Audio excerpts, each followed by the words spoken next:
how to hide your DP to some selected contact in GB WhatsApp. What you need to do is just click this three dotted icon in the upper right hand side of your GB WhatsApp, then click the option settings, then click the option privacy. After clicking the option privacy, you move to where you have profile photo option, that is the same as DP. Click my contact except, then minimark, you just select the contact randomly who you want to exclude from seeing your DP in WhatsApp, and then click this right tick in the bottom right hand side of your GB WhatsApp and the option will be updated.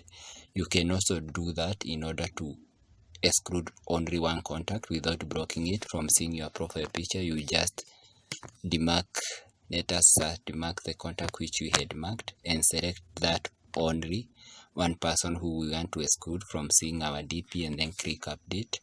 So only one person have been excluded from seeing my profile photo in GB WhatsApp, but I have not blocked the person, but he will be unable to view my profile photo. Thank you for watching. Kindly don't forget to give the video a thumb up so that you will not miss out any of my future content like this. Thank you.